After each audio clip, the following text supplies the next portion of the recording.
well, happy March 8th, everybody.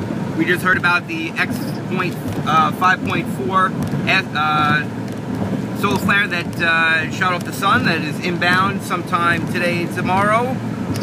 We're about to hear about an asteroid that they found just recently that will be coming close in the next year, but should not be hitting us next year, which is awesome. But we will find out all about that right now. I'm going to get right to the show. All right. Love you guys. Hey, and welcome back to Coast. I'm George Norrie. Split show for you tonight. Dan Durda with us for a couple hours. We'll take calls next hour as we talk about asteroids. He, of course, is a planetary scientist and a darn good one, and we turn to him for all kinds of stories. Matter of fact, he was my very first Coast to Coast interview when I filled in for Ian Punnett back on April 28, 2001. Here he is, Dan Durda. Can you believe we've been going at it this long, Daniel? A couple of nice chemtrails up there.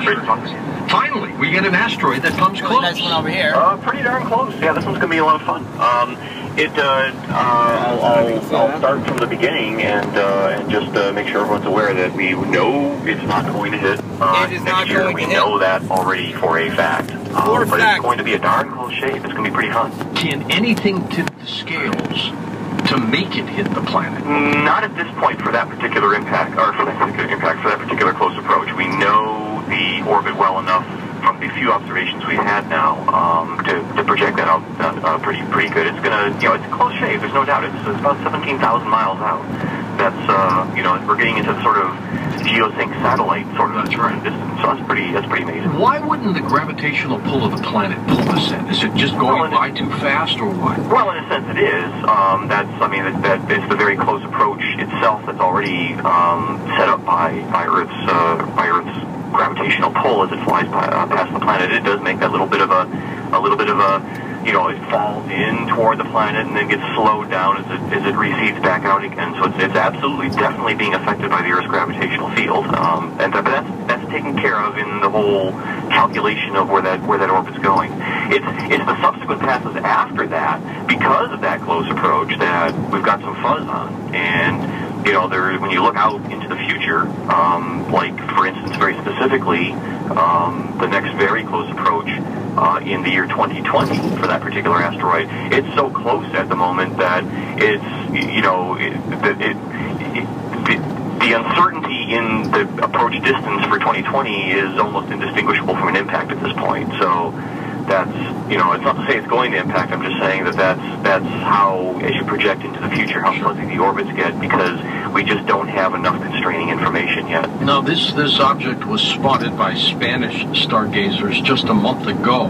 Yeah. With everything that we've allotted so far for tracking asteroids, why do we have Spanish stargazers finding this instead of us? Yeah, well, this is a great, actually, I'm glad you asked that, because this is kind of fun. In fact, in a little minor way, I've got a little bit of involvement in that particular situation. It's kind of a fun one, actually.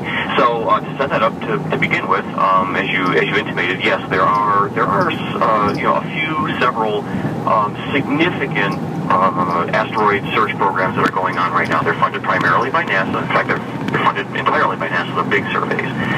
These are the ones here in the United States: Catalina Sky Survey, the Lonio Survey,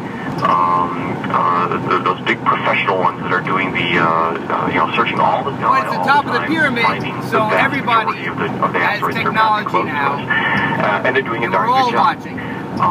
That said, there are places still for amateur astronomers to contribute in a very significant way to our understanding of these particular objects, primarily when it comes to the follow-up observations. These surveys are intended to discover the objects and track their positions for us, but they're not intended necessarily to go and do the actual physical observations and tell us more about the properties of the objects that are being discovered. And so, one way to fill it in is with the really magnificent efforts of amateur astronomers who actually, ironically enough, actually have sometimes better equipment and more time to do the observations than the professionals. Well, thank God for them, huh? Absolutely. Thank God in this case, for it's been a lot of fun because we actually, this is a program that's funded by the Planetary Society based in Pasadena, California. They have a program, the Gene Shoemaker NEO program, which Down Island. I'm actually the coordinator for.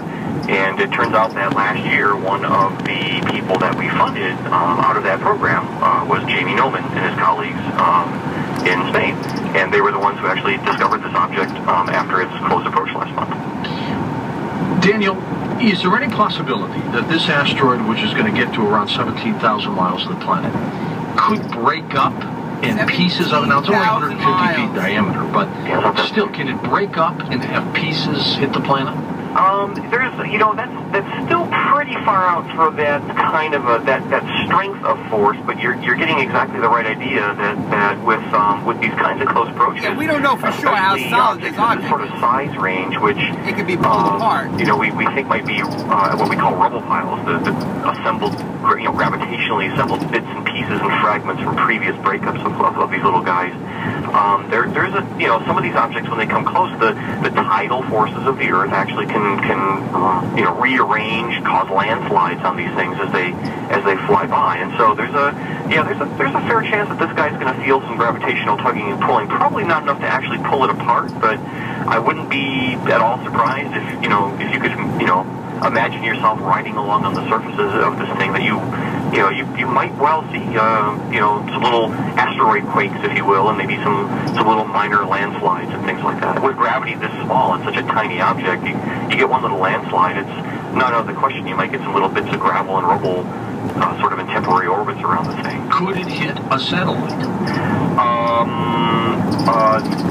In terms of distance passing by, I think that's certainly a possibility. Sure. I have to tell you, I don't know exactly what the, you know, sort of where it's passing in the latitude space out there in space past the Earth. So I don't know, you know, the geosynchronous satellites that are at those sorts of distances are out there in pretty much an equatorial belt around the Earth. Not necessarily, some are at higher inclinations, but most of them are sort of around the equator. And if this thing is passing through that distance but at a higher or lower latitude, then that risk drops down quite a bit. But it's certainly at that sort of close distance, there's always that possibility. What does this tell you, Daniel, about just the possibility of an asteroid one day hitting the planet? Not a matter of if, but when.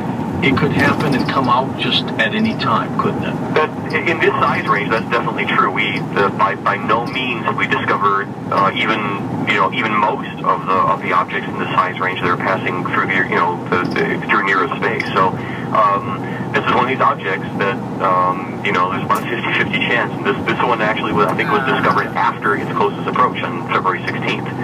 So, you know, if the odds, if it had made a much closer approach this time, and you know, this illustrates this is one of these situations where we could have had a little, you know, one of these sonic boom sort of impacts up in the upper atmosphere without us knowing about it beforehand. Where will it go once it passes us by?